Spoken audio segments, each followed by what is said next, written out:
Inside Story Uganda, real source of political updates. Parliament we yali ekubaganya ebirowoozo n'okuyisa waliwo obutakkaanya, waliwo minority reports ndoza nga 5 abamemba nga baali mu kakiiko kali naye ne bavaayo ne dissenting views ne bakola report ezaabwe, ate majority report n'esomebwa eyasinziddwako kuyisa etteeka eryo. Kakati President Museveni nduliya waifumye ekiwandiiko n'agamba mwe bimwogera sibimanyi, nze ebbago lye mmanyi ligamba bweti mwe bimwogera birala. Oluvannyuma lw'okulikyusaamu yawandiise ekiwandiiko ng'agamba nti producer Kizajja Kinteerakawo mu bufunze nga yeebaza ababaka ba NRM n'abagaa kye mwakoze kya ttendo nnyo, mwebale. Kyafulumya olunaku State House Press Unit ekituwadde leero nakyafulumya kawungeezi ng'agamba fellow Ugandans, especially the bazzukulu, greetings to you. This is to congratulate the NRM MPs for passing the sovereignty bill, which simply means mutuleke tukole ebyaffe nga mwe bumukola ebyammwe awataliwo kubayingirira. Let us do our things by ourselves just as you do your own things without anybody interfering with you. Genda kuyokubiri awo n'agamba how shameful and disgusting to see people arguing otherwise. Naga kyabuswavu wa disgusting kyeki oba kyennyamiza oba kyesisiwaza okulaba abantu abadde bageza kwokanya etteeka eryo. N'agamba foreigners interfering in our internal issues is very dangerous. Abagwire okuyingiza mu nsonga zaffe ez'omunda n'agamba kyabulabe nnyo. N'agattako ebinaawo n'ekyokulabirako. Kibadde kifunze nnyo leero, genda wansi gy'ekisemba akkirira. Kibadde kya mukogumu era tawandiise bingi, n'amaliriza ng'ayozayozeera ababaka ba NRM. Kiwandiiko kya President Museveni n'agamba therefore as you discuss these issues remember some of these tragedies. Congratulations to the NRM MPs. General Yoweri Kaguta Museveni Saabalwanyi. Bw'ati bw'amaliriza. Speaker naye olwamala okuyisa ebbago waliwo ebigambo byeyogera nga yeebaza ababaka b'NRM, yeebaza Chief Whip okukunga b'NRM kubanga omuwendo gugwajja mu bungi. Oba omuyina nayo n'omuntu waako nga sinagenda mbateesa bano. Honorable, you're an amazing person. Good job. I told you all I needed was a number, and you gave me the number. I have done your work.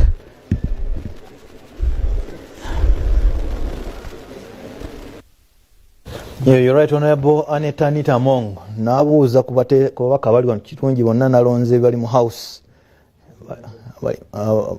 Okyaliyo Parliament yagaddewo, okyaliyo kuba gwe mwayisize ebbago lino council bano. Na nyina Honorable Dr. Kefa Kiwanuka wano kubaka wa Parliament ava Kiboga West Musingo wa kibiina kya NRM. Honorable nkwaniriza ku telefina akawungezi ka leero. Kanyanirize kababalga obulazi oluvannyuma nankuwa ng'olamusa ku bantu. Nyina Honorable Abubakar Kawalya mubaka wa Parliament wa Lubaga North wano wetuli era wa kibiina kya NUP. Honorable nkwaniriza ku telefina olwaleero ayoyo kirina Evan gwakulaga ku kamera. Nyina Honorable Council Yusuf Nsibambi mpaka wa Parliament wa Mawokota South muna NRM mugoro yakava mu FDC. Honorable nenkwaniriza ku telefina nate. Entebe enkalo kyali ya Honorable Dr. Michael Philip Lulume Bayiga mpaka wa Parliament wa Buyikwe South wa PFF tanajja naye bw'anaaba twegaseeko tunamwaniriza.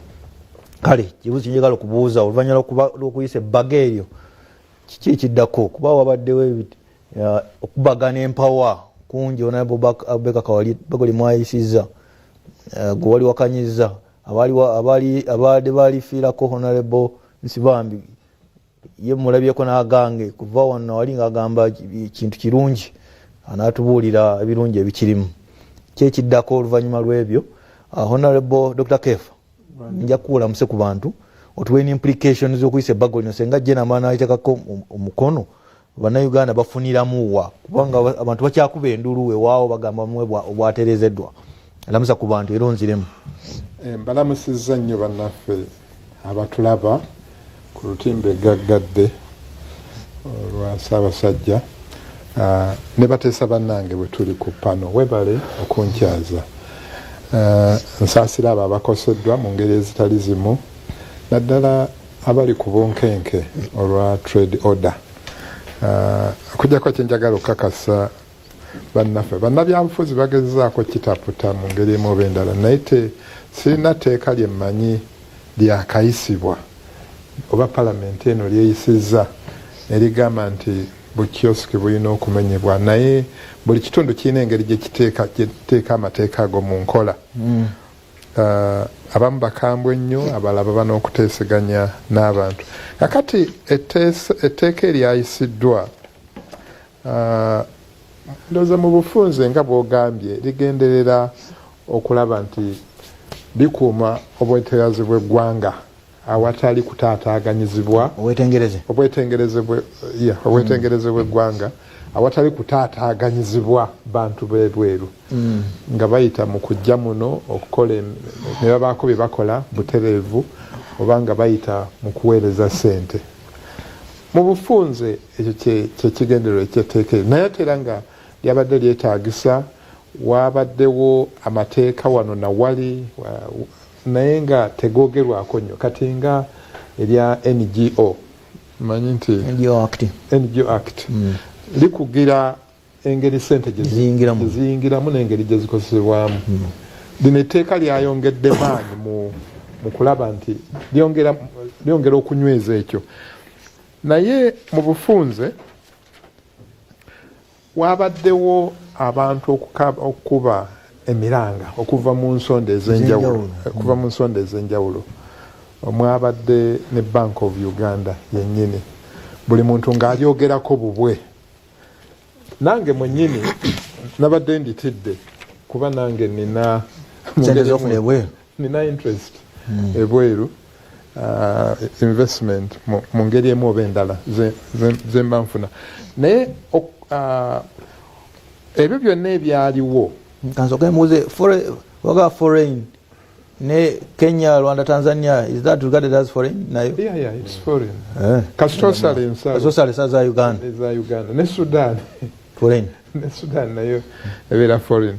Kakati olw'ebyo ebyayogerwa ebingi byatuuka ku president naye ne yeekanga nti kye nabadde ndowoozaako nti kyabwetengerezebwa ggwanga ate mulimu ebirala bannaffe abaaliwandiika bye baayongeramu bye saategeera bye tutaayogerako mu kabineeti kati n'alagira baddemu balitunuulire ne baddamu ne balitunuulira era mukulu Kawalyana Honorable Kawalyana ananjulira ne balirongoosa anakujulira ku ekyo genda mu maaso okujjako nga ayagadde kwongerako nkomererako ne balirongoosa actually balirongoosa obuwaayiro lirina obuwaayiro 3 ku buwaayiro 18 babulongoosa kati bwe babulongoosa bwe balikomyawo mu palamenti ku omulundi ogusoose kyembadde sirabangako ate opposition ne bayomba nnyo mukulu Kawalyana ananjuliramu ekyo ate tteeka nga mulirongoosezza nnyo nga muyitiridde okulirongoosa bagaye muleese ppya mulina okuddayo ku drawing board mufune ebirowoozo ebirala kubanga mwakyusizza nnyo nawuliddeko kati lino etteeka letwogerako lye muleese wano si limwayanjulwa ku palamenti kati nzikiriza ndowooza awe wali ekinyusi kyennyini biki ebyalongosebwa kati etteeka lye twayisizza okujjako kyetwayita objective yo teyabadde amended naye ebirala byonna ebyabadde byesittaza byalongooseddwa akati ebyali bireese okwesittala okusookera ddala waaliwo kyebayita interpretation clause nga eyogera ku mugwira ali ebweru ng'ekyo kitwaliramu n'omunnayuganda oba agenza okukolera ebweru abeera ebweru n'aba ng'aweereza ssente wano kyaba ne baga nti kakati omuntu kasita osala ensalo n'ogenda okolera ebweru oba olwofise mugwira ekyo kakati kyaggiddwamu mu interpretation clause. Then ne wabaawo n'okulongoosa ku ekya ayitibwa foreign agent wano mu ggwanga. Luli mu tteeka liri eryayanjulwa mu kusooka nga bw'oba oweerezeddwa ssente n'ozifuna wano oba obalibwanga foreign agent. Ne kati ekyo nakyo kyalongooseddwa. Then waliwo kye tuyita scope of the bill. Ntegedde kyalongooseddwa kitya kubanga agent of foreign aid akyali mu tteeka. Okay, agent of foreign akyali mu tteeka naye nga kirina engeri gye kiri omuzungu kyayita qualified kyegirambikiddwamu nti okujjako ng'okoze bino na bino ng'otwalibwanga agent fuuka foreign agent. Scope of the bill nayo yalongooseddwa. Luli ebadde nga ngazi nnyo ng'eyinza okutwaliramu abantu bangi. Actually ekyo era nga bwe kyayogeddwa Bank of Uganda wabaddewo okukkiriziganya nti ngazi nnyo kebenga ekendeezebwa era n'ekendeezebwa. Ekirala ekyabadde kyesitaze nnyo abantu gemaanyi agabadde gaweereddwa minisita. Minisita ng'asobola okukola list through the vital regulations n'aga nti kakati ono ali classified nga foreign agent. Ekyo nakyo kyalongooseddwa. Minisita talina buyinza obwo, alina kubireeta mu parliament nibiba nga bitunulwamu. Ate era ne regulations ezo ziri a little bit limited. Then mwabaddemu ekya ssente eziva ebweru nti omuntu ssente bwe ziva ebweru bwe zisukka miliyoni 400. Ndoze kyekyasinza okuwawaaza amatu. Kyekyatiisiza bannaddiini n'abantu abalala ab'amasomero nti bwe zisukka miliyoni 400 then minisita alina okukola approval ssente ezo okujja. Ekyo nakyo kyalongooseddwa. Ozifuna n'ozanjula. Naye olina kuzanjula bwanjuzi. Then ebibonerezo ebikakali ebyabadde biteereddwamu heavy penalties ezabadde ziteereddwamu nazo zasaliddwako ne zikendeezebwa. Kati obumbi obubiri muba mwasazeeko zasaliddwako nnyo. Kawumbi kamu buwumbi bubiri. Kati ebisinga actually ebyabadde byesittaza ebyabadde mu tteeka eryo kubanga naffe aba NRM naffe wadde tuli ba NRM naye tuli bannayuganda bwabaawo etteeka erina engeri gye liyinza okukosaamu omuntu naffe liba litukosa. Kakati naffe okutuuka okubeera convinced nti ddala kituufu biri ebibadde bitiisa biggiddwamu kyavudde kukuba nti nno bingi byalongooseddwa. Interest z'obwakabaka bwa Buganda zabadde catered for muteeka. Sabawuliza yasomye ekiwandiiko wano kya 12 okujjako nga oŋŋambye kubanga obwakabaka bufuna ssente okuva katugee mu UNAIDS okuwagira enteekateeka ezo. Kati likkirizibwa kuba nale mujjamu education institutions ne health malwaliro ne financial institutions. Of course ne kingdom tezijja kugwa mu kabaate, tezijja kugwa mu scope of the bill. Naye bannaffe ab'ebyobufuzi buli omu ayagala abeereke position balina engeri gye baagala okukikozesa ng'ekyokulwanyisa. Actually nabadde mpuliriza minority report zaleeteddwa ekisookera ddala baalemeddwa okukkiriziganya okukola ripooti emu ne baleeta reports 5 buli omu ng'ayogera ku bibye. Nenjagala mpulirize nnyo kiki ekirimu ekirumira kye bawakanya. Oweekitiibwa Medard Sseggona kye yasinze okwogerako kye nninza okulaba kiki ekigenda okudirira yagaye nti ekontana nti eno sovereignty bill ekontana ne ssemateeka. Kakati bweba ekontana ne ssemateeka ekirungi nti kooti zeetengeredde pulezidenti bw'anassaako omukono then baddembe okugitwala mu kooti netwongera ekyo nakyo nekitunulwamu netulaba oba erina weekontanira ne ssemateeka oba teyina mutawaana. Naye nga ekigendero kyakyo kwe kulaba nga obwetwengereze bwaffe bwongera okuumibwa butiribiri ate nga ddala wabaddewo bingi ebyesittaza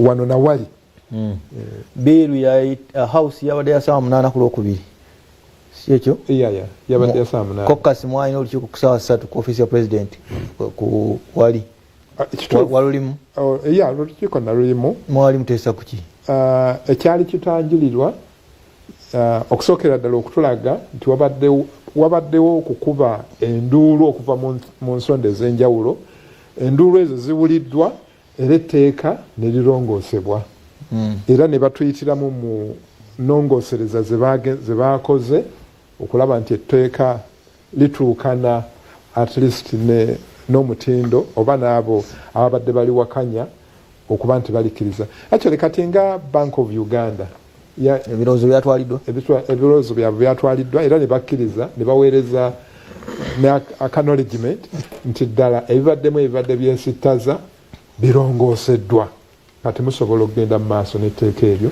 ne muli approvinga. Honorable Dr. Kefa Kiwanuka mbaka wa Kiboga yateesezza bw'atyo agenda mu maaso n'okutulawo ku mikutu gyaffe mugatta bantu kwe tuli ku X live ali wakaali mu mmotoka mugamba ateeka ku tereevu at BBS TV ugina atugoberera ku website yaffe streaming live nako tulabira computer www.bbstv.ug n'otugoberera Facebook BBS telephone na dash yaffe naawo kwe tuli then emikutu gyaffe emirala gyonna DSTV, Star Times, Go TV, Zuku ne free to air kitegeeza wonnotufuna kakati ngenze wa mbaka wa Lubaga North Honorable Abubakar Kawalya ebbago gye mwawakanya ebirowoozo byammwe bwatwalidde kakati wadde Kongo mu by'omweru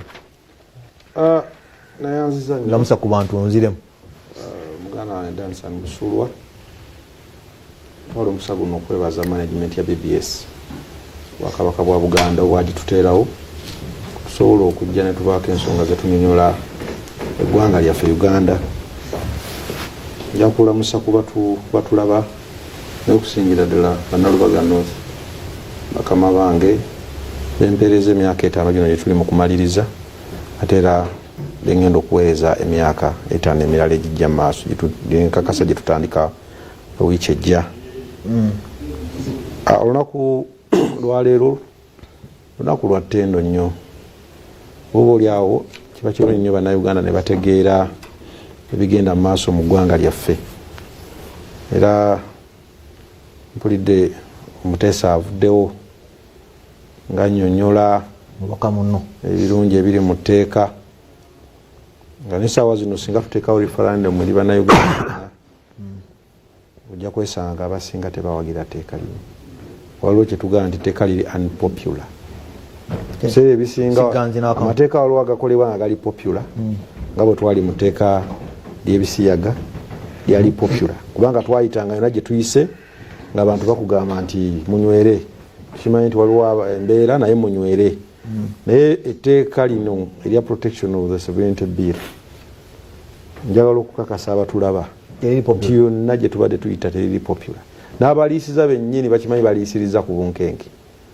amateeka gabaddewo mu baliisiza ku bunkenke baliisiriza mu bunkenke ne bajja mu bungi bwe batyo bwe tebandize kati ebimu ku bibuuzo nti gwolaba mu bungi bwe batyo bwe yakunga nti baleese emitwe gyabwe kino ngenda kwogera kubanga ensi yakirabye ekirungi byabadde live ku TV zonna bagamba nti baleese emitwe gyabwe kisooka n'obudde kikyo nnyo kyebadde bagoba kubanga okimanyi bulungi Muganda industry obudde obwaweereddwa etteeka lino badde butono walina okubaawo engagement z'aba stakeholders bangi nnyo tebaawuliziddwa weewaawo n'abaleese okunnyonnyola ku bubi obuli mu tteeka lyo nabo badde bangi naye kyennaku ennyo ti ate ebirowoozo byabwe byasuuliddwa mu kasero ng'oyagala kakasa nti byasuuliddwa mu kasero bw'oba wafolowinze events ezabadde mu Nnyonyo ku weekend ezaaliyo nti ne batuuka okuba nga Speaker Resort mu Nnyonyo ebeera surrounded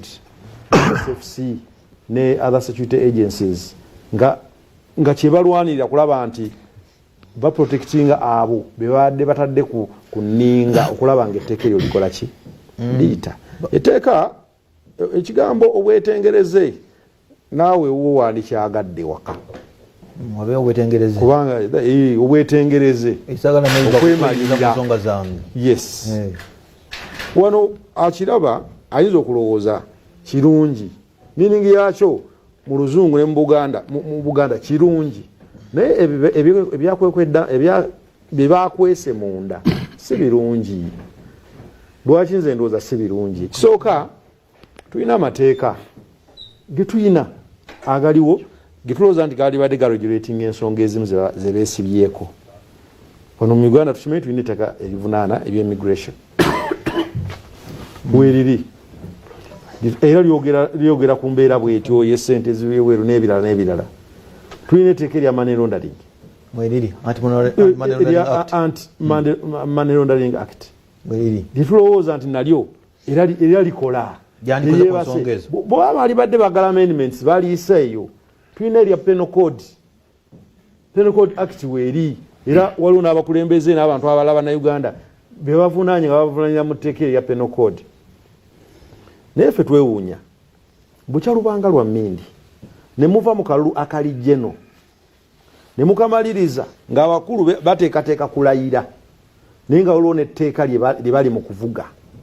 Ekisooka lwaki ffe twagambye nti etteeka lino lyabadde teryetaaga kuyisibwa era ne tusaba bali withdrawing oba balijjeyo kubanga ebyali baddemu mwabaddemu ebyadde bitobola eddembe ly'obuntu. Bwe tuba twogera ku article 1 of the constitution ewa obuyinza bannayuganda okusobola okwesalirawo ebyo. Ensonga y'okuŋŋamba nti omuntu bw'anaaba ali mu kalulu, nze Kawalya singa manyagala baka bwa parliament obwerubaga north nga nyina mukwano gwange oba relative wange ng'ali tugeze Bungereza oba mu America nga tasobola kunsindikira sente zinyamba ku mukalu wako oba nga bw'aba azinsindikidde nyina genda wa minisita omugamba nennyonnyoleko ettekere w'olitunuulira baleke kulimba nsi. Bali badde bavaayo ne batugamba nti akalulu tugenda kajjawo. Abantu bonna bagenda okuvuganya Mwai Museveni oba mutabani we bonna tebakkirizibwa kwesimbawo. Political parties ate zikola ki? Ebibiina by'obufuzi lwaki babitondawo? Gwe okimanyi nti buli kibiina ky'ebyobufuzi kyonna ekitondebwawo kiba kitunulidde buyinza bwa ggwanga. Kati gwe bw'okeera enkya n'oŋŋamba nti ebibiina by'obufuzi tebijja kukkirizibwa era bwe binaabanga bizifunye birina kuyita mu process, kitegeeza bakutta obuyinza bwa minisita. Minisita gwolooza ffe tumulonda fe ab'NUP oba ab'FDC oba aba PFF gwolooza balonda minisita. Minisita oyo Mwai Museveni yamulonda, ye muntu y'omu yakugamba nti singa NUPF na ssente okuva ebweru bwe zituuka balina okusooka okugenda okunnyonnyola minisita ssente ezo gye zivudde nekizigenda okukola. So mu mbeera eyo bwe tudda mu byawandiikibwa mu history abamanyisi bambi gwe badde bajja basomesa eggwanga history, abasajja bano ba Museveni baali bali mu nsiko baafuna obuyambi okuva ebweru si bipya. Ye kenyini badde bewako obujulizi, simanyi yagenda nge Libya n'alaba Gaddafi, simanyi yagenda Sweden ni bagira n'agenda Tanzania Nyerere n'amuyamba n'ebirala. Bazenga batugamba nti Bobote ne Bamini baali babi naye tebateekawo obukwakkulizo busobola kubanga bulemesa abo abavuganya okufuna resources. Gwe okimanyi bulungi Mwami Dunstan nti tubadde mu kalulu kano akawedde nga sente ze tulina okufuna tuzifuna nga ziri constitution kuba sente zibumuli eza iPod ze boogerako bo ze bafudde nti zaabwe z'NRM NUP oba ebibiina ebirala bizifuna okusinziira ku representation yazo mu parliament. Bo benyini bakwata ne bakola ebyabwe ne batandika okuteeka ebintu by'obuwaze oba oliawo ebiri unnecessary. NUP ne bagiteeka mu kasonda ne bagiremesa okufuna sente. Tustrugglinze mu kalulu kano akawedde mu mbeera yonna gye tustrugglingidde. Nina mikwano gyaffe abali eyo linagamba mbaweerezayo $10,000 zino n'ebirala ati nze nkubuulira nti oyinza okuba olina muganda wo oba mukwano gwo oba ani n'akusindikira $1,000. Kati $1,000 olwo lugenda kujja ng'olina kusooka genda kufukamirira minisita wa Museveni akukkiriza oluwithdrawinga oba nedda. Ensonga ey'okubiri, civil societies zibadde zituyamba. Wano abantu bangi mwe mukimanyi tugrapplinga n'ekizibu kya unemployment mu ggwanga Uganda.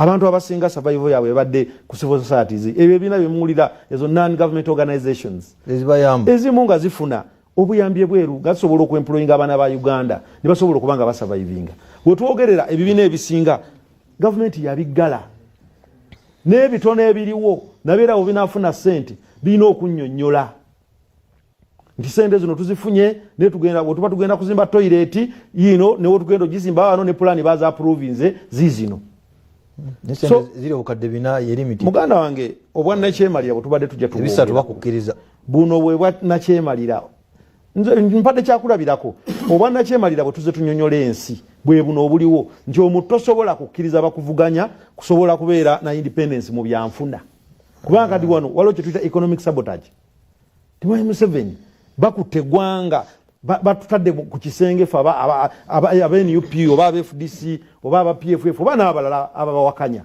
nti babatadde ku kisenge nti tebakyasobola kuba na resources zisobola kubeera mu bululu bonababuddako bwe tubasabira ntubagamba baveeyo nyo ensi bagigambe nti okulonda kuvuddewo mu Uganda kuveewo kubanga neze tulina okufuna constitutionally nazo era bayinza okudanga ku TV eno ne banyonyola bannayuganda sente zino ate kati bwe baba bagala okubeera bammemba batuwandiikire simanyi tuyite olutuule kololo azifu nti NUP bwe yali eyisa ababaka 50 nti yamala kutula kololo ne NRM ne Mwai Museveni ne basayininga ababaka 5 ne bayitawo nti kaya tulina okugenda because ezo sente zetwogerako tuzifuna okusinziira ku representation y'ababaka b'ebibiina nti NRM ye beneficiary asinga eti mwagala kutula mu nkiiko enkiiko badde naffe nkwaniriza mu studio Honorable Dr. Kefa Kiwanuka, Honorable Beka Kawalia, Honorable Council Yusuf Nsibambi ne Honorable Dr. Michael Philip Lulu Bayiga Salongo yatwegaseeko kuva Bwikwe South.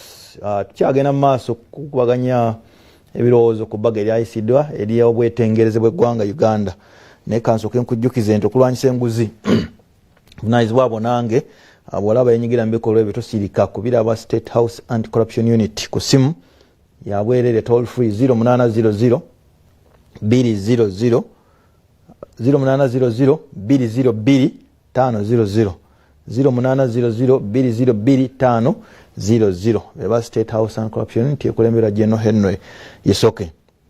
Ate ffe nga tujaguza emyaka 10 twaweza emyaka 10 mwezi gwa April aba BBS Telefina twagala okufuna endowooza z'enjawulo ku mpeereza yaffe obeeko ne kyoteesa katulina QR code eyo ku TV waggulu producer mugiteekeko QR code mu kasonda ogenda ku kamera y'essimu yo n'ogiscanninga waliwo obubuuzo obutono bwe tukubuuza TV ogirabira ku mukutu ki otugambe Go TV olabirawo nti ndi eno Bwikwe program kyesinga okunyumira kati gwe ali ku maaso ku ggwanga nsuubira era ojagala ng'oteekamu amaaso ku ggwanga n'ebirala ndowooza bitwala nga kikulu.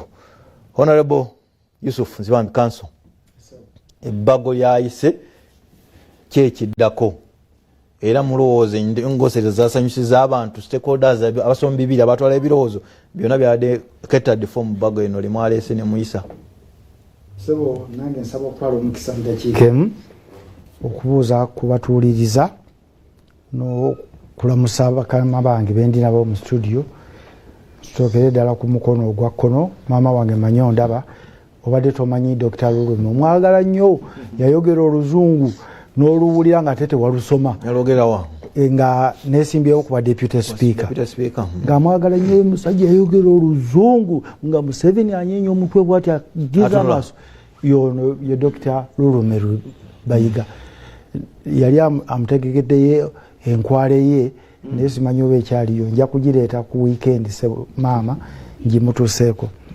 ate mukadde wange ate mukama wange mu KCCA wadde muto wange naye mulamusizza yandikukonyo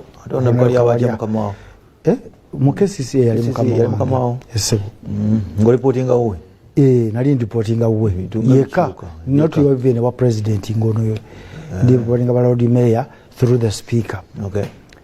Ye Dr. Kefa amanyi mbadde musanga buli wamu mu corridor ku kantini Buganda tutudde ddi kiki kyetugabanye ku keeke kakati ndi musanyufu nti nabadde mabega w'ebbago lino abaali wagidde ebweru wa parliament ne mu parliament z'omu ku batono ababaka nyiza okuba yabadde omubaka eyateekayo endowooza yange mu bukiiko obubiri obwawa ebbago lino era eddoboozi lino okusaakaala tubadde tuula buli kiseera n'abamanyi makererewa okubaga ebbago lino olitaddemu amaanyi okusaakaaza eddoboozi lyagenda okujja mu paliamenti ng'ebbago lino nebaka kuolwo saawa 9:30 nga tutunulira bbago lino ebweru wa paliamenti n'ebweru w'obukiiko nga twetegese okwongera etafaali kuki ku fula ya paliamenti. Nze ndi musomesa, abasomesa tetwebaka tubeera mu ggola bitabo tulina ekitambo ky'okusoma n'okumanya.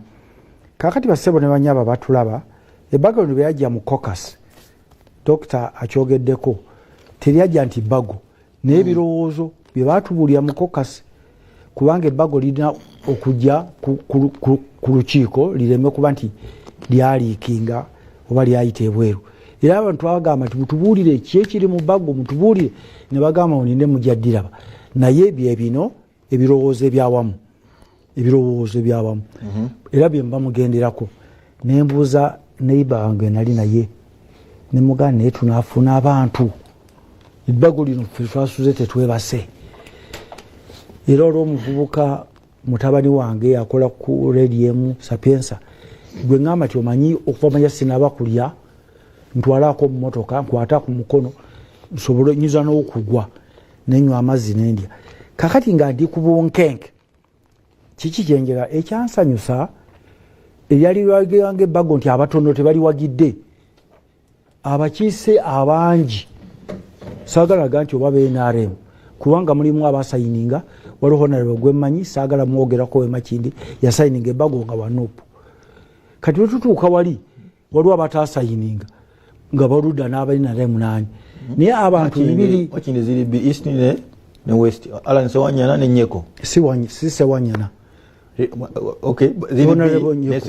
Honorable Nyeko yasayininga kakati nengamba kitegeeza waliwo obuwagizi buva neeri ne liva mu kirowoozo nti bansi bambi nga bwogaa nti bagamba nti yali emabega okukola ebbago lino tutuuka wali abakiise bamwe mwenna 377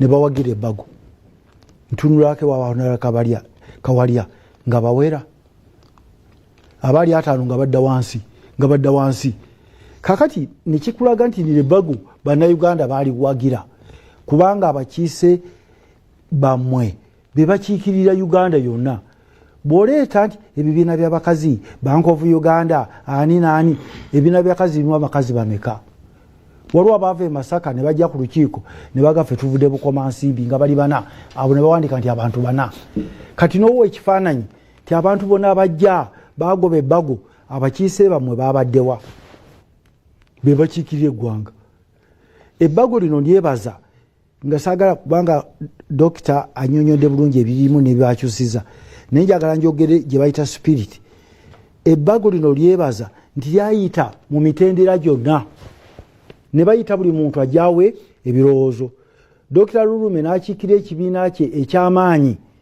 ekiyitibwa PAFF ekyasobola okuleeta omukiise omu nga kansala ewakiso mu Uganda yonna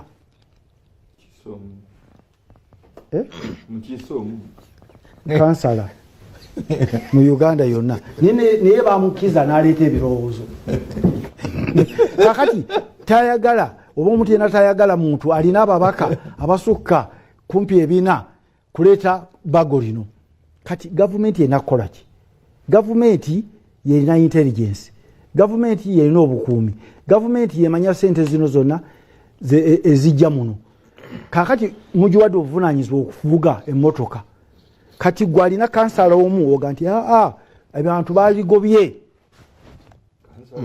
lwaki ekipimiro anti mpakiza ewaffe kanyogere ku Genava FDC yalina abaka 3 kati yalina abaka 9 wabula eyagalaga nti alina ebbago mulisuule mu kasero kati oli alina ababaka 4 akole ki ng'ate yali mu gavumenti oli yafuna obululu 7 ku buli 100 gwolina 0.03 gwogati gende mu kasero kati oyogererani so tulina ekizibu balese ebirowoozo anti tebigoba alina voice y'abantu kubanga abantu 7 bawagidde NRM ewange mawokota tebanziba eyampangula bwenaremu abantu gwe baagala kati ate nyambale tayi eya bulumba wakanye mbanaga bakama banga bemawokota fete tulina waka mwawadde NRM president ne MP wange ne Ameria kyambadde LC5 kubakiise abasooka 3 fejembadde twafunye 5 kakati nsaba mukakkane mutegenti etteka lino teriri mu mutima mubi nze nalisomye ng'omuntu nawe ebirowoozo ebyange ne bonna tebabikkiriza ebisinga olaba president yajja naga nti bino bimuliko bikyamutereze wano kakati bano bakama baffe abanuupu gye tubadde mu opposition bamanya ekintu eki mu DP bano badokita nga batandika UID twakiyitanga chemical ne bayogera kiro ne bayogera kati bagamba abantu banaku tubagambe nti sente eziva ebweru zonna tezijja kujja ne Kadaama abadde omukozi abadde akolebwa naweza sente zifudde gwe bagamba ebweru gye bagamba wali ubove enkozi neruka yatomanyi bwafaanana tolina na passport tofunanga na visa kati bakulumya omuntu etire ebweru ofuuka mugwira tosuubira na kugenda bweru okuva kujja jaawo so ne bakujja ku mulamwa kyebaagala okugamba toyinza kumana gavumenti ngeringa nyumba ya namwandu noweereza sente wadde tuzaagala nga gavumenti emanyi zigenda nakukola oba kirungi oba kibi etteeka mukulu lyatusindikamu erya anti-money likwata sente yanjaga kukukusa baana ebintu ebikyamu naye oyinza okulya sente nga nungi nezitabula eggwanga kati bagamba lwaki togenda n'obuulirako kino n'okitya then abakulu bano ebintu byonna badde bemulugunya okubayitibwa abagwira nze ate kyesikkiriza nti etteeka kyebadde kigambira ddala ne bakiteereza omuntu wa bulijjo kati omuntu omuyita nti bakuyise mugwirwa n'ofaaki nga ate toli mugwira ate nga constitution yekwadde obunansi egamba bunansi obugwira kigambo tekivuma ekivuma tokyali munansi nekikujjako entitlements ezimu ez'okubeera munansi kati ofuna ki mwana ofuna ki baga nti gwoli mugwira nga oli ayinza okuleta ssente nezisomesa abaana ebisiyaga nezireeta ebitto ebyennyanja bifiriji ebikadde kati owonye okufa okuyita obugwira n'osula nga gwebase bampisa omugwira ebyo byonna abantu bakimanyi nti abantu bano bo bagamba ate kyembadde njagala n'obagamba Buganda basebo n'abanya batulaba muveemu ebintu ebi Buganda ejja kudda ku ntikko ekinaki ebintu ebi ebintu by'okukolima ebintu by'okubeera nga mukolima bukolimi ekyo n'obeera n'okolima abalala tebakolima yaŋŋambye bw'ati ate aŋŋamba atya bw'ati ekirala ekintu kyefitina n'enkubiru omuntu atasobola na kufuna mulimu ogwo wano bwebaga nti bodaboda yamukubye nti emukuba aleme kuddayo ku radio so kati bano kyebamagire nti abantu bano bagambe kino nga banyiiga bagambe kiri nga bagamba ate nsibambi akola atya bw'ati ebintu ebimu bye tukola ng'abakulembeze tubikola ku lwa Buganda Dr. Sula kubuli wano tewali nsonga lwaki mufulumya Dr. Lulume Mpuuga Medad nandi musembeza okuba mumanyi nga student wange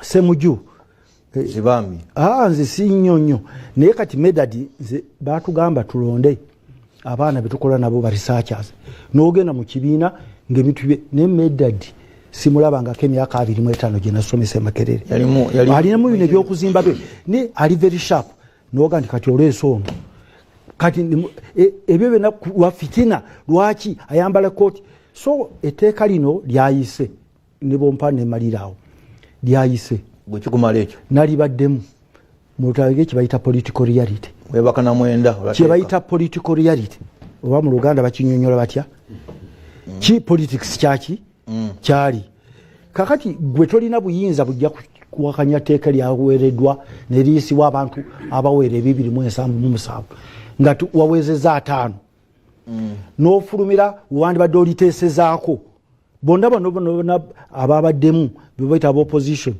tewali n'omu yazemu kwogera ku kawairo naaka okutereeza etteeka oba odigoba n'ogenda otandika okugamba nti neteeka B ogenda kukola kinga president addeko omukono ligenda kujja likole nga munongose bwe lyabadde tulina kwestrategizinga tulabe wa amateeka bwe gajja tukole ki okukulaga lyanyi mugenda kola kinga president amaze tuteekako omukono kwewulira lyanyi njogera si nnungi abantu anti awulidde nawe ogudde mu kakodo k'okolima olabye nno nazigudde mu kolima ng'enjogera si nnungi enjogera ennungi egasa ki nga ekintu yandadde okitereeza FDC mwaite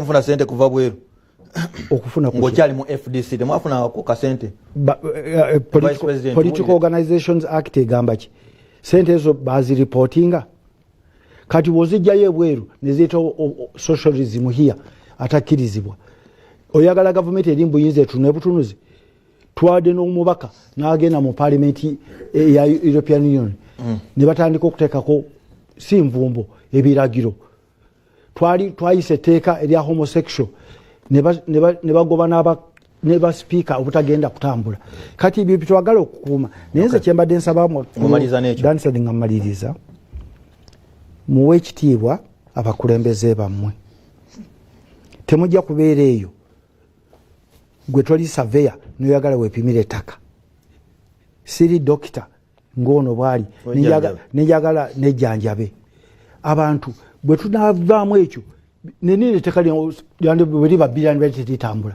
naye omutuulawa ogamba nti bannayina etteeka bbi so etteeka lyayise era ligenda kuba tteeka oba balireetedde ani oba balireetedde ani ligenda kuba ki abaana abo mugezeeko okuwakanya nze sijja kubeera mu abo mulina kugenda mu makooti mukulu Kabalya bwedde abuuza ekibuuzo nti ani alonda ono ani alonda minisita kati eyo gye mugenda okgenda ani abalonda so going forward nga maliriza tumanye wetukoma tuse ekitiibwa abantu abasobola abantu abadde bakanya netteeka nga balulume ng'aseeka bwesesi n'atunula naga nti bagende kakati gwe atalina busobozi ng'ate si bintu byagenda wali kukwata ndingiddi oba kukuba ogenda kukola ki nalero mayagala kusika sitayi kubanga kyawutakutegedda nti kakati nga gwe ati anayogererawa lulume yandibadde ayogererewo mwewulira eryanyi lyayise yandibadde ayogerera banne tebamulabawo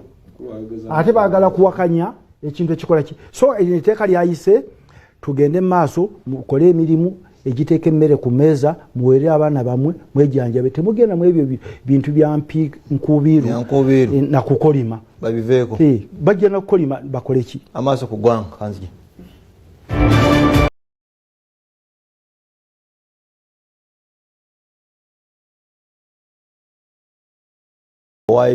wali mu kakiiko nakola ngaowaayo ebirowoozo ekyafulumye final product wakyagadde kyote kyewakyagadde ki ekiddako okusooka njagala okukwebaza okumpita ate nenegatta ku pano kuli ne Dr. Kefo Mulamba professor muganda wange Abubeka Kawalya bwe twazirunda ate ne Professor Yusufu Nsibambi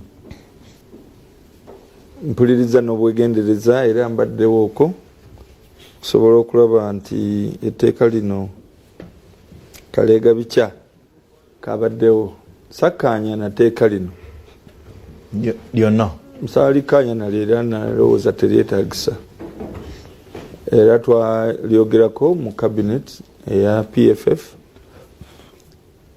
nendowooza nti fefekka abagenda okuwa endowooza yaffe nti kyali tekyetaagisa kuleeta tteeka lifaananako bwe lityo linalaba nti lirina amaaso era nga lirina ekigendererwa obuteefaananyirizako n'abantu bangi nnyo omukulu akyogeddeko Honorable Nsibambi ffe embala yaffe yeebuuza nnyo spirit endowooza enkulu eri emabega w'ekintu dansan busulu osobola okwogera ekintu ng'osaaga naye bwe kintu kyayogeddwa kyabadde kya lusaago ani yakyogedde Dansani Busuulu ayina kwe yakijje. N'olwekyo nze tuba tutunuulira endowooza enkulu eri emabega w'ekikolwa. Kati bw'obeera ng'ebintu obirabira ku surface wano ebya bulijjo era n'entaputayo ejja kuba ya bulijjo oba oli awo nga kyotapuse kirina implications z'amaanyi nnyo eri eggwanga oba eri section y'eggwanga.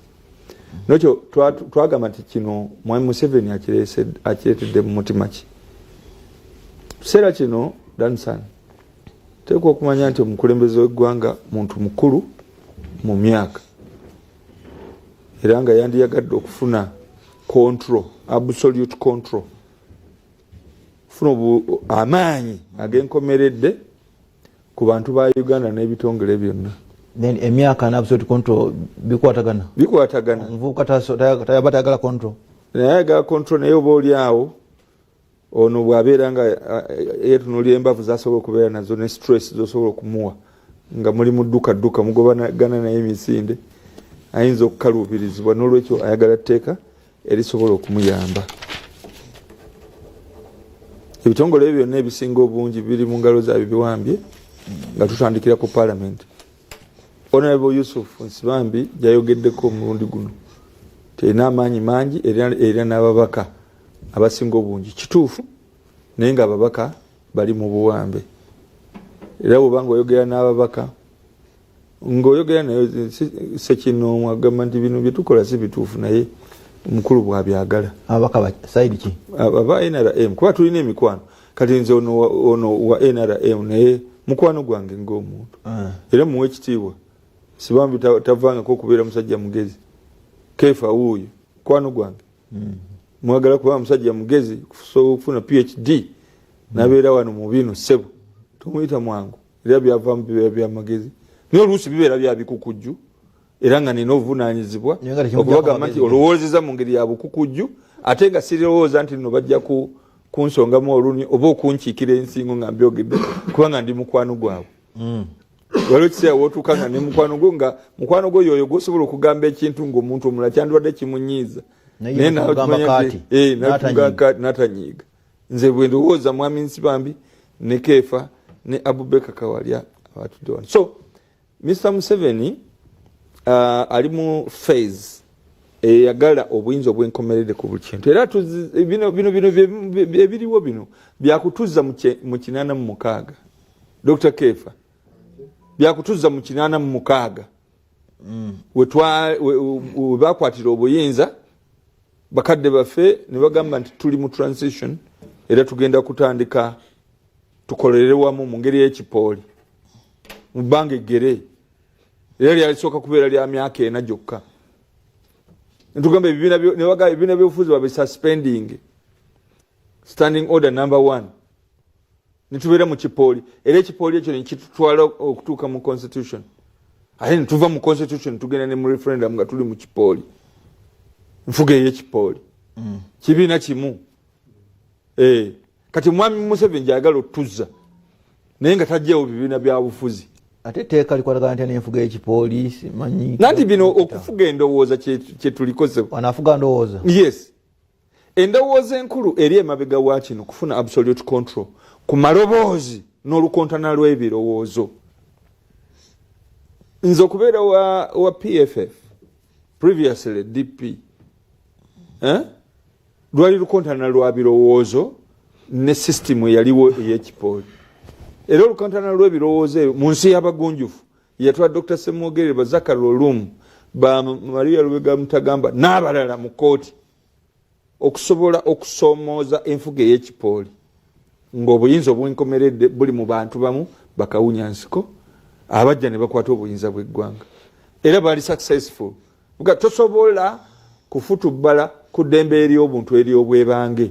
Kati abantu abali balowooza bibiina byaffe lipi yaffe no twali olwo tulowooza ku ddembe ery'obuntu ery'obwebange okwerowooleza okussa ekimu ne bannange betukkaanya nabo. Freedom of speech, freedom of conscience, freedom of association kyekyali kirwanyisa bwe twagenda mu kooti naffe twabeerayo nga tuli baana batu twawangula lwali lukontana lwa birowoozo mu nsi y'abagunjufu. Kati olukontana lw'ebirowoozo mu nsi ebitali lugenda walako. Wano nyiza okwogera ebinyiza Nsibambi oba Nsibambi ng'ayogedde ebitajjansa. Olukontana lw'ebirowoozo lumba musikataayi mpi naye yennyini n'akuba oluyi oba n'annuma n'ebintu ebifaanako laba bano abatali bagunjufu. Eyo tetwagala kuddayo newankubadde ng'obusobozi obuddayo tubulina. Museveni yali myaka gyange okusobola okugenda mu nsiko. Newankubadde ng'obusobozi obwo tusobola okubeera nabwo resolve kibeera mu mutima gwo n'ogamba kama mbaya kama kufa tutakufa. Neka tuli ku kontana olw'abantu abagunjufu lwa birowoozo. Gwe okugamba nti sigenda kukolagana n'abantu bennina nabo oluse oba onkotogera era mba kisigenda kikkiriza. Nze mu submissions zange naleese ebintu bingi nnyo okusobola okurecruiting abantu mu fight eno nti it is conscience. Nina banaffe abali mu NRM bajja ba communist. They were communist. That is communism. President Museveni is a communist. He believes in absolute power. He's a communist. Bwajja mu 1986 jukira by collapse of Soviet Union, Eastern Bloc egwa n'awambibwa capitalism. N'olwekyo n'ayambala capitalism naguno gujwa. Naye ng'endowooza eri teyamuvaamu. Era tetusobola kumukuba miggo oba kumutta busi ndowooza eyo kumuvaamu. Eyokubeera ne absolute control ku economy ku buli kintu kyonna buyinza obwenkomeredde. Tukiwakanya kubanga kikotogera endowooza z'abantu abalala. Me, I am a man who believes in conservative values. Center right party. Era tulina mikwano gyaffe egy'ekinywi. Ojja kutusanga Ebungereza, ojja tusanga Norway, ojja tusanga Sweden, ojja tusanga America, ojja tusanga Canada. Era tubeera n'enkiiko ezitugatta ku butya eggwanga bwe liteekwa okuddukanyizibwa okubenefitinga abantu bonna. Kati oyagala kunfuula agent w'abali. These are global interests, global values, global interests. Ensa ezaawamu ezitugatta ng'ensi yonna. Kati gwe bw'ogamba nti n'ogenda kudefining omuntu nti oyo agent w'aba foreign sijja ku registering kubanga ndi Munnayuganda. Ndi Munnayuganda, ebirowoozo byange biri ku Uganda, naye nga tulina ensa ezitugatta ne bannange abava mu mawanga ag'enjawulo. Ojja kusiba bbanga. Kakati njagala kugamba bwe ndansa. Naye omusajja akugambye Katonda agende agambye mutuleke twekolere ku byaffe nga bwe mukolera ku byammwe mu kiwandiiko kye yawandiise. Mulabe ki? Mu nsi eno ey'abagunjufu era nga efugibwa values ezitufuga ffenna. Tokyalina bibyo nabali tebakyalina byabwe. Eggwanga liri interdependent oba oyagala oba toyagala. Kakati genda olabe kagundi akayinja akagulawo kampani ya Day Farmer. Kuliko manya g'abaani. Ojja kusangako oluto. Interests zaabwe weziri. Kati when America's interests ogenda can you wish it away? Osobola okuzigoba? Nze nalaba engeri ki gye bazimbamu n'ekitebe kyabwe. Sirabanga kitebe kizimbibwa ngeri eno. Ekyawa ky'Amerika. Olabe. Abo ogenda basiga okulula okuva e Uganda, interest zaabwe ziri wano oziyita ntono. Ezimu za busuubuzi. Kakati omuntu agenda okusooka okufoolinga short ateekwa kubeera President Museveni kubanga ya protecting interest. Kyeteeka limukwata naye kenyini. Nze mbeera kansanga gye mpangalira era nkolerayo emirimu gyange ng'omusawo. Naye nagenza okutunuulira mu population y'Emakindi yonna b'Eritrea.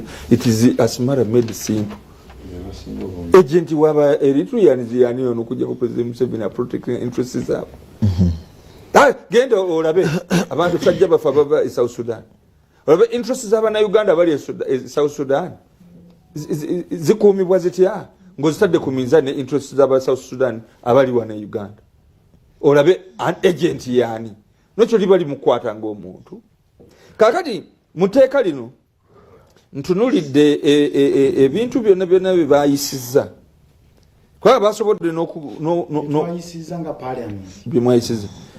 aba NRM ndamu Museveni yabebaziza lunye political activities nangaba kubanga nze ndi munabya bufuzi political activities bategeeza ki kati bwe bamala okudefininga political activities tebintu byonna byosobola okukola ngera bisobola okuteekawo ekifaananyi ekisobola okuwugula engeri gavumenti gyerowoozaamu ku nteekateeka yaayo n'amateeka n'okusalawo kwa gavumenti gamba nga fundraising okusonda ensimbi okubeera mu okukubaganya ebirowoozo civic engagement n'ebiteefaanako bwe bityo nti political activities eyo byenyini ffe bannabibiina byabufuzi byetukola mu kibiina kyaffe kya PFF kati bwe baba nga batusindisa eri regulatory body eyaffe ya electoral commission kakati zino legitimate civic engagements onoozitangira otya okuwugula butya bw'olowooza ku nfuga y'ensi tosobola kyovola banga honorable Nsibambi namugambye yero yanze ndi paraligo ndi muntu wa bulijjo nti lineteka so ligenda kukola ki liri unjustice liteka mu nkola tosobola naliteka mu nkola kali sigenda kwereginze sigenda ku kibiina kyange kya PFF nange sigenda kwewandiisa nti ndi agent w'omuntu yenna wabula ndi munywanyi w'abantu bonna n'ebibiina ebirala ebyenjawulo bwe tufaanaganya endowooza okay toli agent naye oli munywanyi kakati ogenda kunsiba otya mu tteeka lino linetteeka libadde ne hype y'amaanyi njagala nnyo okulaba nga maliriza bannaffe aba Law Society era neesunga okulaba ku kiwandiiko kyabwe kisobola okusoomooza etteeka lino nga bwe lyayisibwa nze saagala bali defeating saagala balisoomooleze ku technicalities njagala balisoomooleze ku substance eya human rights nja kubeera omu ku bajulizi mu nsonga eyo nja kubeera omu ku bajulizi ku nsonga eyo naye ojja kwekanga nga linetteeka bwe naaba nga nsomye nja kubeera nga mbigoberera bulungi naye oyinza okwesanga nga lifuuse nga lino anti-homosexuality act litwakola lyalina hype y'amaanyi nnyo abantu balirowoozaako nnyo twalina akalega bikyakulyo naye kasookedde nga tulimaliriza zisirangayo bamukwatidde mu busiyaga wuuno bamusibye sirabangayo kooti zitulayenga basiyaga okusinziira ku tteeka naye ng'enkalu zaaliwo mu kuliisa ekyo nze kyenjagala bannaffe batuyambe basobole okulisoomooza ku gundi ku ndowooza enkulu eri emabega waalyo awo enjagala bannayuganda bajja kutwawula bannabyabufuzi abaagala ensi yaabwe n'abaagala amateeka webale nnyo Dr. Bayiga oli ku BBS Telefina waliwo n'agambye I thank Honorable Nsibambi for loving his party and achieving what he wanted about the bill. Congratulations, thank you so much. Essanyu lya Museveni Aisha naga mwena tubayise kulayira kwa president omujja ku Lwokubiri Sabbiiti ejja agambye mwenna Honorable Kawalya ne Dr. Bayiga babayise nti mugende munnaye ku mikolo gy'okulayiza president omujja. Njagala kwebaza kubanga okyatugoberera abateesa mbalayo ebirowoozo byammwe nja bisomawo gye tujjakaawo katono naye njagala kubajukiza nti ku lwo Sabbiiti ejja Katikkiro wa Buganda Oweekitiibwa Charles Peter Mayiga agenda kuweza emyaka 13 ng'akutte eddamula so twagala okumwebaza leero wiiki eno yayogedde eri olukiiko lwa Buganda n'alaga ku ebyo bituukiddwako mu myaka 13 nga bingi nnyo mulimu omutindo gw'olukiiko lwa Buganda gwongedde okusituka abaminisita okuweereza emirimu entereeza y'emirimu Bwakabaka ebitongole bingi ebitondeddwawo omuli ne TV eno BBS Telefina omuli okugulawo ssemaduka w'ebyobulimi ali buweekula Mubende amasomero g'amabujja nursery schools buli ssaza lirimu nursery school okuyamba okusomesa abaana ebyobulimi byeyongedde mutindo n'okusaasaana jjukira mwanyi terimba waliwo enkola ya kibuga online eya Ketu okutundira ebyamaguzi ku mutimbagano embeeramu oluwalo lwaffe abantu ba Buganda nga baleeta ensimbi okwagira Obwakabaka n'okusasula ku mitimbagano oluwalo n'ebirala bingi okutumbula ebyamawulire Obwakabaka bulina footprint mu byamawulire ku mitimbagano waliwo Buganda Media Center waliwo BBS Telefina ne CBS ebyongedde okunyiikaala mu bantu kale n'ebirala bingi bya Katikkiro Charles Peter Mayiga byatuuse ku myaka 13 kkiriza nve okumulako nonzije mu kitundu kyaffe ekisembayo Lulume Bayiga bago lyabwetengereze linatera okufuuka etteeka Honorable Dr. Kefu sooke naawe awo mu kitundu kyaffe kino ekisembayo ndabe dakiika buli omu zenyo mugabira 5 6 awo Okay. Mugenda kukola mutya kubanga etteeka batugwe liri unpopular. Tunabaawo tutya Rajabu Beka yakyogedda. Okay, okusookera ddala nsanyuse nti mubaka munnange agaye nti ne bwebeera nnyumba yo awaka oba weetaaga obwetengereze. Kati ndoze bwe kiva ku nnyumba kigenda ku kyalo nekigenda nekirinnya bonna tuba twetaaga obwetengereze. Kati ndowooza yo principle siwulidde kugiwakanya okutwalira wamu. Njagadde nnyo okuwulira kiki ekiwakanyizibwa mu tteeka lino. Ekyo era kikitaavuddeyo bulungi n'olunaku olw'okosa jjo ku parliamentary floor tekyavuddeyo. Kiki ekiwakanyizibwa? Ebyabadde byeraliikiriza abantu byonna byakoleddwako ennongoosereza. Ennongoosereza muganda wange Kawalya tazoogeddeeko ne mukulu Lulume. Mpozi kyempulidde kye bagamba kye beesibyeko nti waliwo ekikwekeddwa munda. Neninda mpulire kiki ekyo kye mwogerako ekikwekeddwa munda. Muganda wange Kawalya kyayogeddeko ekikwekeddwa munda nti kakati munno bw'abeera tugambe mu UK n'akuweereza pound ayogedde ku $1,000 oba olina okugenda okuziripootinga ewa minisita. Ekyo ekya minisita twamugjeemu ku bukadde obusukka ebina kwambuka guloza akyalimu tulina ozifuna n'oyanjula mwaka jemu kavuddemu olina kwanjula mu agency ekutwala regulatory agency bwebeera bwe kibeera ekibiina ekyebyobufuzi olina kutegeeza electoral commission bwe bibeera just business waliwo regulatory agency bodies ez'enjawulo ezimu ziri regulated by the bank that ziri regulated by different agencies. Next year government oyanjula eri government naye oyanjula eri agency. By the way kati nga bano ababaka nabo bali mu government nabo bali mu government kabente bagiwagira kabente bagiwagira ekituufu ezo agencies regulatory agencies za government. Then ekirala kyadebogerako kyekyokugira ebyobufuzi tewali kukugira byabufuzi ekikugiddwa ndoze era ye scope yetteeka owebweru agent foreign agent okuba nti nno agezaako okukolagana naawe na foreign agent okolagana n'omuntu wano afuuka agent. That's right.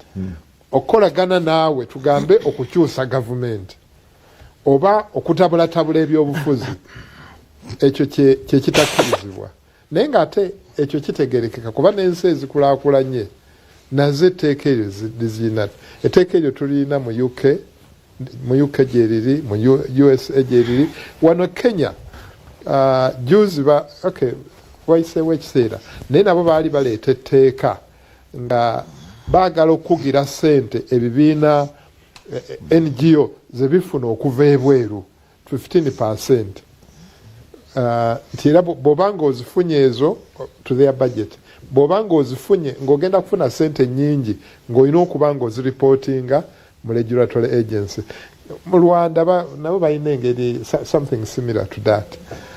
Amawanga gonna galowooza nnyo ku bafunye batya obwetengereze.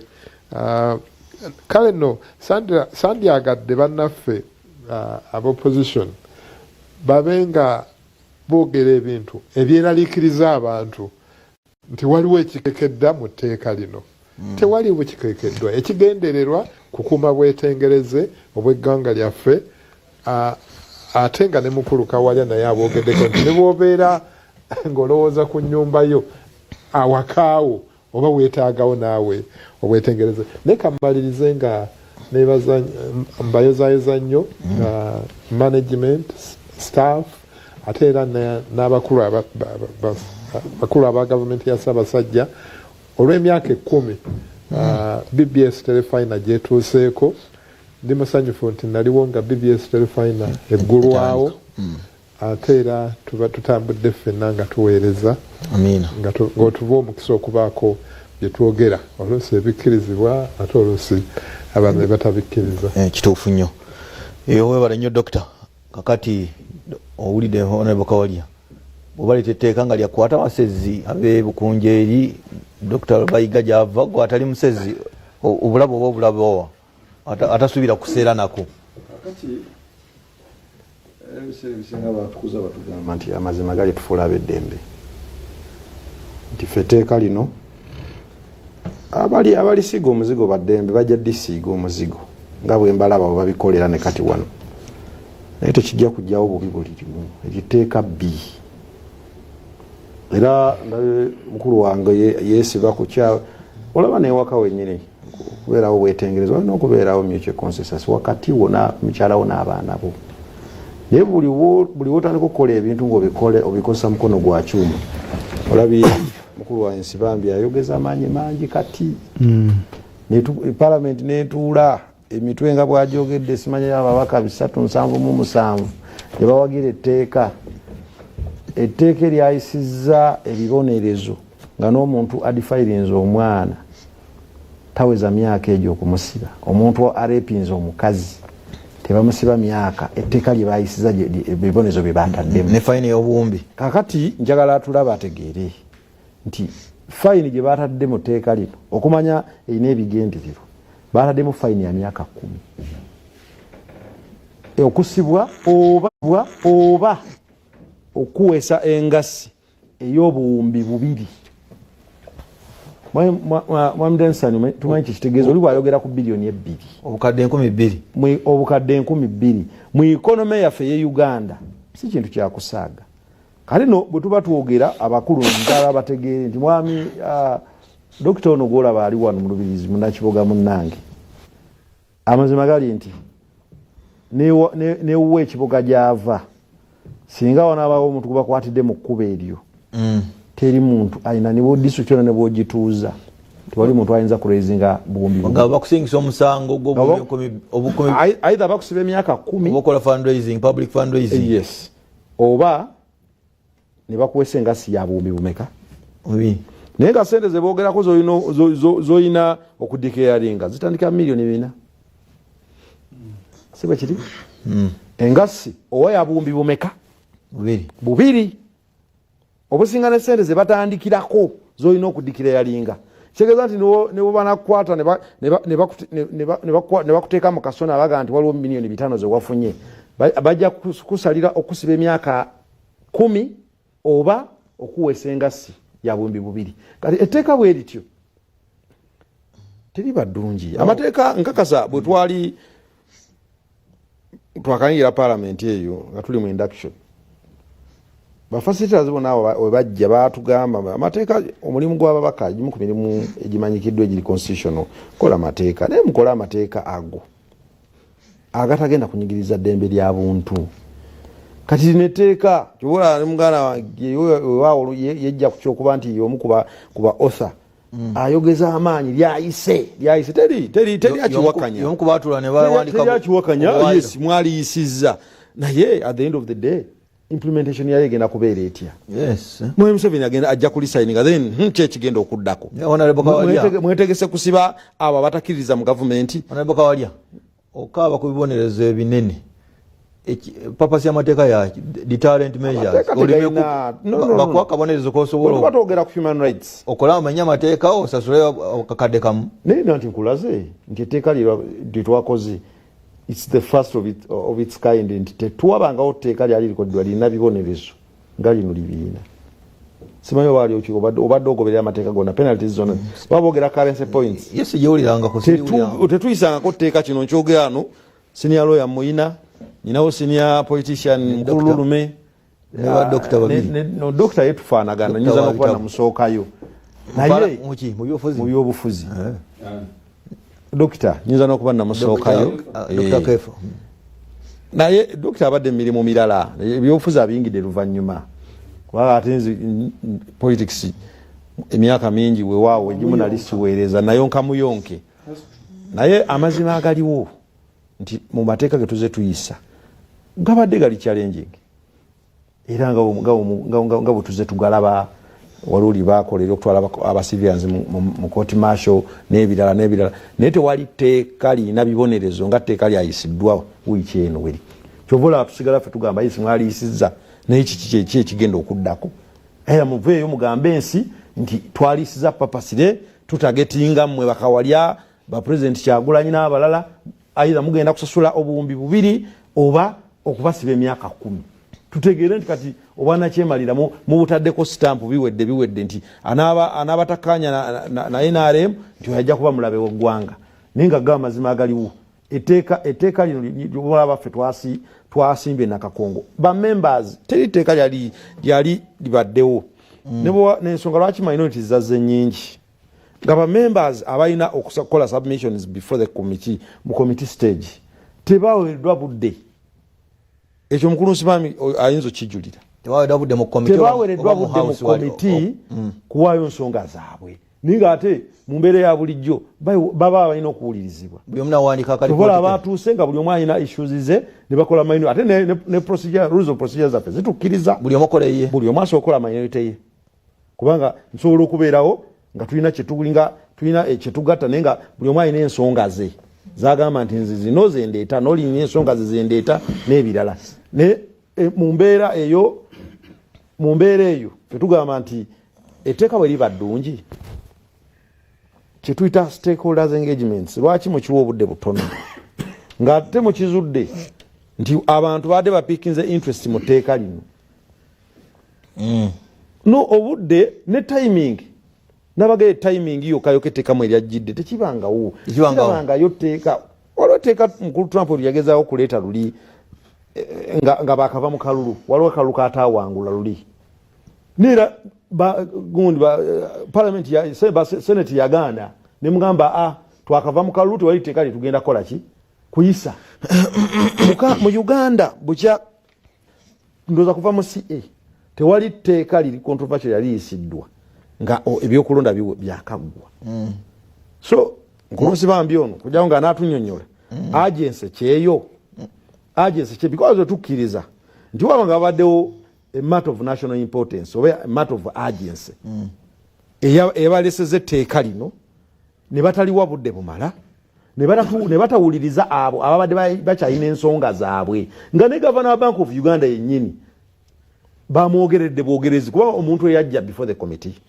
n'ayogera ensonga ze lwaki badde tebamuwa obudde obulala ensi nemuwulira n'ekirala etteeka lyayise okusinza ku kiwandiiko kya president era agenda diteekako omukono bw'aba yeebazizza abakulu baliyisizza kati mugenda kuzzaako nenjagala batulaba fe omulimu ogwaffe twagukoze ogw'okuzibula Bannayuganda amaaso ntubagamba etteeka lizze abakulu bano betwala nga bannakyemalira kubeera bannakyemalira bw'oba tompadde budde kunnyonnyola kukitegeeza oba nnakyemalira siibula Bannayuganda so n'olw'ensonga eyo tulinde tugamba nti maaso ku lutimbe katulinde tulaba abakulu bano ebigendero badde bakwese mu tteeka eryo nebaza abatulaba nebaza obwakabaka bwa Buganda ate era nange enjozayoza Katikkiro wa Buganda ow'ekitiibwa emyaka 13 olw'okuba nti awezezza emyaka 13 ng'atuweereza tuli basiimu nnyo kuba nsonga nnyingi nnyo zazze ateekako essira essimba naye ate mu bye nasanyukidde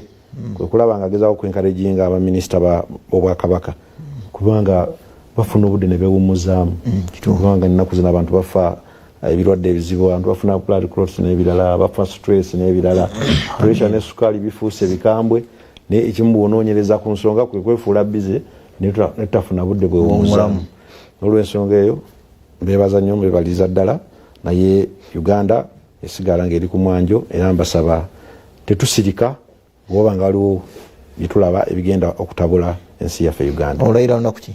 Ndayira nga 14 ku wiiki ejja ku Lwokuna.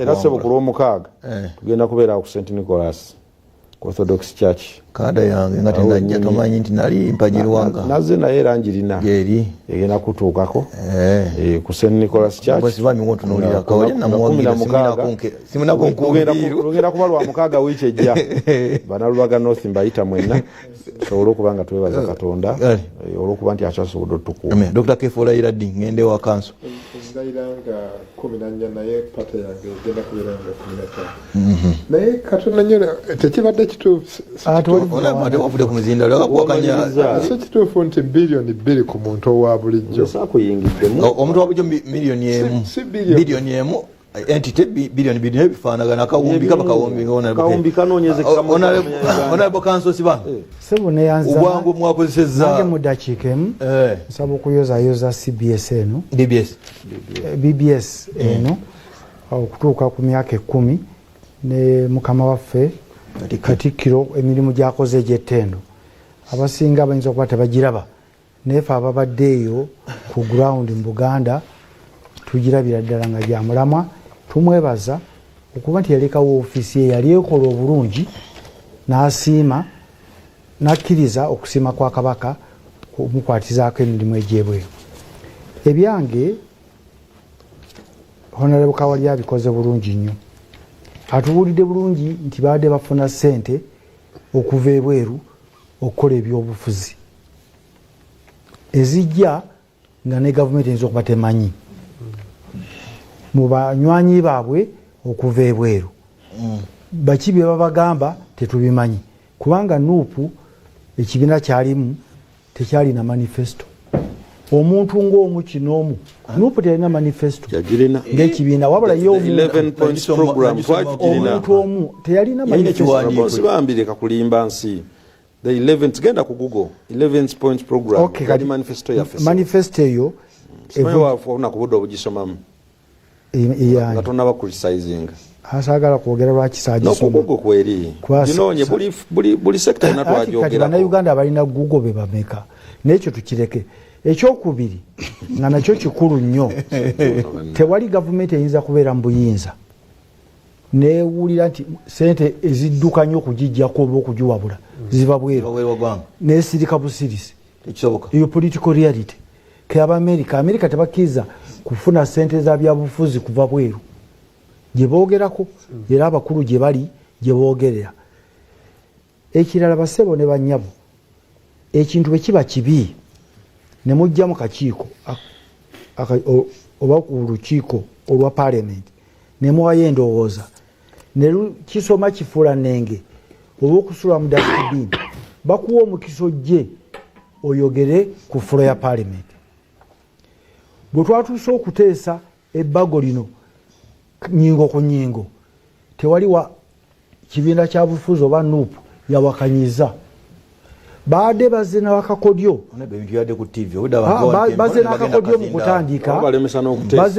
mu kutandika kulemesa bbago lyonna ne bajjagala tugende wali batubale namba balabe teziwera ne tuvuga nti kati tutandise committee stage abantu batandika okwogera nti ebbago lino line sente zino nyingi kati sente ezayise bano abali mu buyinza fe ab'NRM tugamba nnungi tewali n'omu wa nuupu yavuddeyo gamba nti sente zino nyingi kati baade baagala aleese ebbago agamba nti balindooza basuubira nyingi tusse nga mufulumye kakati bino bye baya bagamba eno byeno bya theatre bwe balemeddwa okufuna namba okulemesa etteeka oditeeka kyovadde balize ne minority report 5 nga zonna zifaanagana baali badde bamanyi nti bajja zisoma paka ku makya paka kejenge balemese bwe kyalemye ne bafuluma.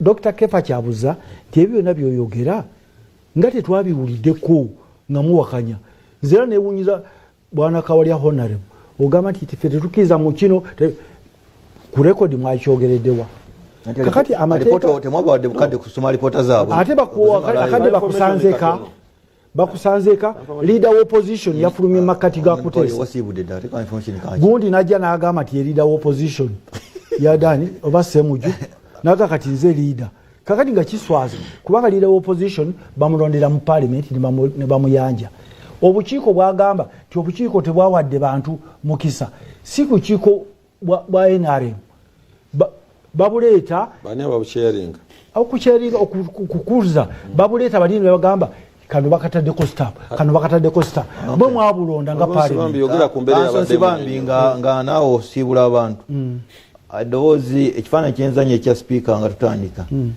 is it in order speaker of house okujja n'agamba thank you chief whip I told you to give me the numbers for me I have done your job ate kino n'ajaguza tewone mutata kujaguza kugambye nti weebale chief whip oludda olusinza abantu abangi lwe luyisiza endowooza etteeka eddungi SFC yali ekola kyemunyonyo SFC yadde ekola ki ku parliament webanga tteeka lyadde eddungi nga muganda SFC kitongole kyaki ani akiwa bajeti yaki kitongole kya munaku ki munaku endala nga tuli kaka tuli wano manye ekiri emunyonyo bwaberayo obunkenke senga ababaka babokyeza etteeka lyabadde lyabunkenke wa Dr. Kanso bagaye musole bulungi musole bulungi mbebaziza okutuwuliriza naye olulala nsaba bakama bange ne baganda bange gye nava aba opposition bamanye nti amateeka tebagakolera bukatemba kale webale nnyo wano okumalayo obudde bwo Dr. Bayiga weerwanyeeko ssebo etteeka lino Dr. Kefa kubanga tumanyi nti abantu ababi basobola okukozesa obutamanya bw'abantu abasinga obungi ne babasibira obwereere mu buwaayiro buno kyenalabye era n'ensobi endala gye bakoze kwegamba nti nno omuntu asobola okukola obwa agenti naye n'agaana okwewandiisa nga agenti n'olwekyo ne bamutanza nga bwe baba baagadde. Kyenjagala Abannayuganda bategeere nti olukwe olw'omukulembeze w'eggwanga okwagala okwefunza obuyinza obwenkomeredde n'okutangira olukontana lw'ebirowoozo ku butya Uganda bweteega okufugika civic engagement politics ate nga abantu bonna bakirimu bateekwa okulaba butya Uganda bweteekwa n'okukugira influence kitegeeza olukontana lw'ebirowoozo olusobola okukuwugula okuva ku kyobadde ogumiddeko era kyolowooza okuteeka mu ndowooza endala kikkirizibwa engeri ki gy'okifuula criminal offense nakyo kigenda kubeera kyakusomooza kyamaanyi nnyo. Kyova olaba nga nabagambye nti nja kwagala nnyo okuwuliriza Uganda Law Society era n'okugiwagira bwe neba ngenze mu kooti wabirawo technicalities naye ku substance yennyini nandiyagadde nnyo olukontana olwo lubeere nga lwoleka okukugira kw'eddembe eri obuntu eri obwebange okwagala gwenjagadde okukolagana naye mu byobufuzi mu byenteekateeka ya government policy mu bya values ensa nga si za Uganda si za Sekino wabula za nsi yonna engeri ki gy'osobola ogikuba ku nsolobotto kyetwagala okulaba era bwe kinaabeera nga kigenze mu maaso tujja kubeera beeteefuteefu okusibibwa mu tteeka eryo tulabe gye tunaakoma. N'olwekyo abakulembeze ababi bakola amateeka amabi ne bafuga abantu baabwe bubi ne babajuliza nti etteeka bulikola ki bwe ligamba etteeka lyabadde teryetaagisa akalega ebica kabadde tekeetaagisa n'okubeera mu paalamenti ng'olaba abantu balafuubana okukola ekintu ekitagenda kuteekebwa mu nkola mu bwangu oba ekitagenda kufuna bwangu kuteekebwa mu nkoladusiddwa nnyo ndaba kiki ennyo nfaaki nendaba gundi amagye geetoolodde paalamenti mwe abagenda okubeera mu paalamenti Dr. Kefa